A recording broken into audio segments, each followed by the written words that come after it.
好啦，今日啊雙響炮咧有1毫，係有啲毫子嘅嘢咧，真係好罩忌啊！唔好亂咁講啊！嗰啲1毫6毫嗰啲咧，唔好亂咁嚟啊！好啦，咁我都叫翻你做 baby 啦。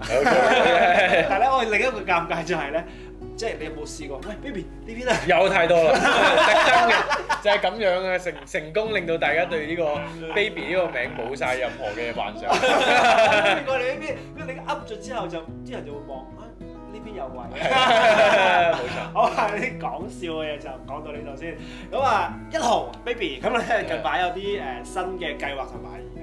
演出介紹下喎，係咩嚟嘅咧？係啦，就係呢個改編布萊希特勇氣媽媽劇本，而家新嘅名叫做《生靈塗炭的日常罹難》。係咁點解有咁嘅計劃先咧？係。咁啊，呢個計劃係呢個我3年前啦申請一個跨年度計劃，叫現代劇場演員訓練計劃嘅第3階段嘅演出呈現嚟嘅，係啊。咁呢個計劃其實都 last 咗3年㗎啦，係啊。咁最後尾就以一個咁樣嘅劇本落地做一個演出 present 咁樣，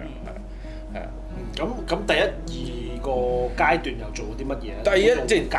係啦，個名叫現代劇場演員嘅京劇訓練計劃啦。咁其實好簡單嚟講，佢就係喺京劇入面，我哋即係大家都知道，即係京劇啊，成日都話博大精深啊，好多咁樣。咁亦都好多例子，就係譬如京劇演員都會去演舞台劇，發現京劇演員會有唔同嘅舞台魅力啊，或者係表現力上面都特別唔同咁樣。咁所以即係我自己又係大學啦，陰差陽錯就開始學咗京劇咁樣。咁翻嚟之後，我做咗1-2年演員之後，即係大家都會同我講，哇！即係唔同咗，跟住嗰個唔同咗，又唔係一啲可以好簡單3言2語就話你同可能大家科班讀表演嘅有啲咩唔同咁樣。咁所以我就即係開始咗呢個計劃，即係我想研究下我自己身體度有啲乜嘢唔同咗，即係喺京劇入面，亦都揾緊一啲嘢係可以滋養翻我哋澳門本土嘅演員，即係有啲乜嘢核心嘅要素，或者有啲咩核心嘅嘢咧，其實我做咗或者訓練咗之後係可以直接地令到演員係有一個唔可以話演戲嘅提升，反而係一個喺演戲之前，因為我哋開始排練之前，一個演員佢所有嘅 ready 嘅肌肉啊、感知啊，所有嘢點樣去做一個準備，咁樣就開始咗呢個咁嘅3年計劃。我兜翻轉頭先，你話啊，我覺得嗰樣嘢好有趣，就話啊，你發現到自己嘅身體，甚至係個肌肉，甚至乎可能有啲表演嘅方式唔同咗。咁我覺得我想嗰個唔同係咩咧？你喺嗰幾年其實有啲咩發現到，有啲咩唔同咗？我分享下。第一個唔同就係自己節奏感清晰咗嘅，即係我唔可以話節奏感好咗，因為畢竟我係一個唱歌五音不全，跟住捉唔到拍子嘅。嗰個節奏感唔係話我哋數1、2、3、4、5、6、7、8嗰種拍子，而係你喺表演緊嘅時候，你捉你對手嘅節奏同你自己嘅節奏，甚至係成個戲嘅節奏，你係會嗰個感知力係強咗好多。因為喺戲曲表演或者京劇表演入面，我哋即係演員係無時無刻都要跟鑼鼓，基本上係鑼鼓係決定咗動作所有嘅快慢速度。所以係個樂師掌管咗整個戲嘅節奏咁滯嘅。係啦，亦都係互相配合嘅，即係你要俾到清晰嘅節奏樂師，譬如我做一個動作，一個起手，係啦，巴打打撐撐齊橙，咁你要俾到巴打打，後面先知道樂師先知道齊橙落喺邊嘅，係啦。咁但係你冇理由，喂，我哋一陣齊橙啊，走呢個1/4拍，你夾唔到噶嘛，係現場㗎。咁現場前面嘅動作就決定咗後面嘅動作，咁所以嗰個配合係好神奇，去通過身體去交流，通過表演去交流。咁啊，第二就係身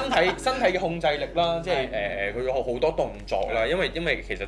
即係我都有好多計劃，譬如由之前曉過一個水壺嘅計劃啦，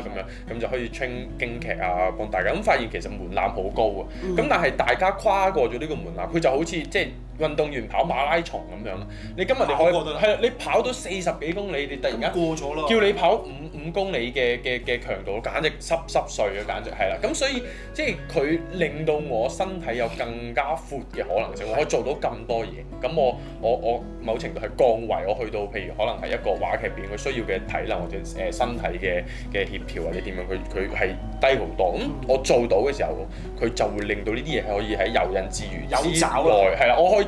有更加多空間同觀眾交流，係即係呢個都係我自己嘅幾頗深刻嘅體悟嚟㗎，係啊，即係最有趣係一次我唔記得排咩戲啦，咁啊即係我哋導演會叫我哋演員做啲訓練㗎嘛，咁有啲好 hardcore 嘅訓練到最後演員會好攰咁樣，跟住就會有情緒啊，有好多嘢出嚟。咁嗰陣時係發生咩事？就係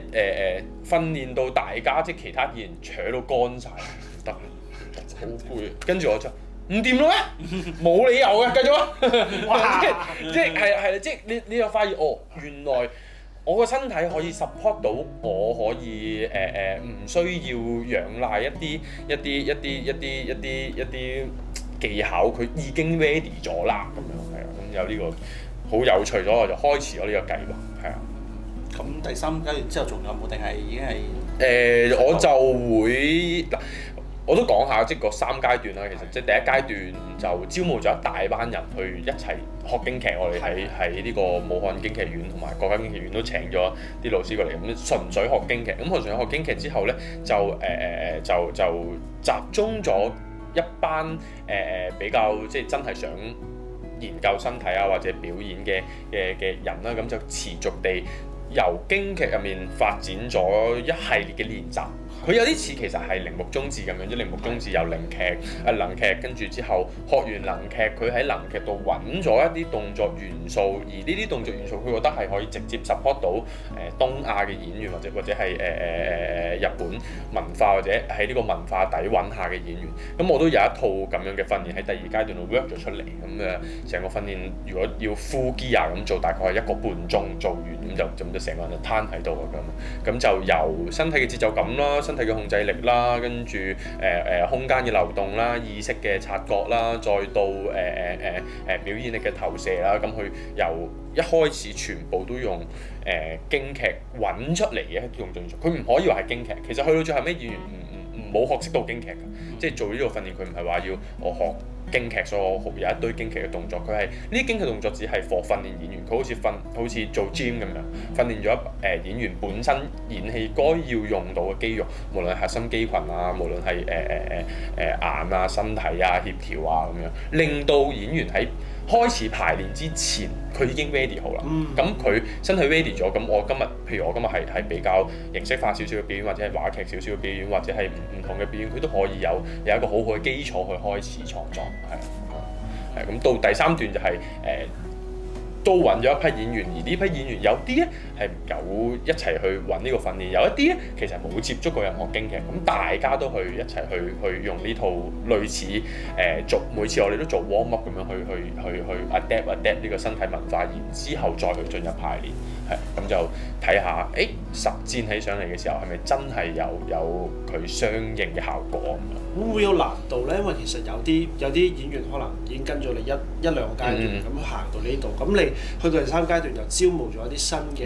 演員翻嚟，咁會唔會喺個對接上面啊？會唔會有啲即係對接唔到啦？係啦。其實係有嘅，即係你一開始會見到有落差嘅咁樣，咁即係當然呢套訓練本身都係要適應，咁所以呢個係啦要練㗎嘛，係即係你點都叫有少少動作你要去調整啊，去要求佢哋咁樣，咁呢個係一個會有嘅現象，但係呢個現象係喺呢個計劃咩希望嘅就係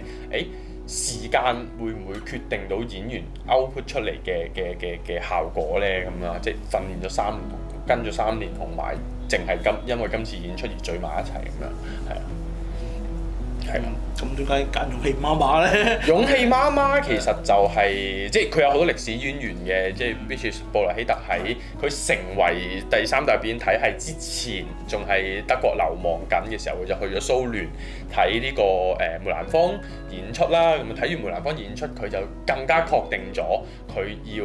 嘅所謂疏離主義啦、默笙效果啦。識阿斯坦尼斯拉。係啦，佢識 friend 嚟㗎，係佢哋 friend 嚟嘅，但係佢佢睇住時真係點解啲戲會咁做嘅？係啦，即係佢唔點解咁佢咧？覺得戲劇唔應該係等人哋共情噶嘛，佢認為戲劇應該係等人哋思考噶嘛。咁嗰陣時佢係好猶豫噶嘛，即係唔知我唔知點樣去梳理自己。咁佢睇完梅蘭芳之後，佢又如獲至寶啊！如獲至寶，佢覺得係啊係啦，佢覺得表演應該係咁樣，佢處於一種我既共情又疏離，觀眾好清楚知道自己睇緊戲，但係我亦都可以投入緊嘅一個雙重狀態，所以佢就確定咗呢個就係我所謂嘅疏離主義，所以我揾翻佢嘅劇本嚟審係一個有咁樣嘅文化底蘊訓練嘅演員身上，所以即因為佢本身寫嘅拉氏或者佢嘅表達方式或者佢對故事嘅結構嚟講，佢都係喺度嘗試緊揾緊同觀眾之間嘅距離。佢某程度喺劇本結構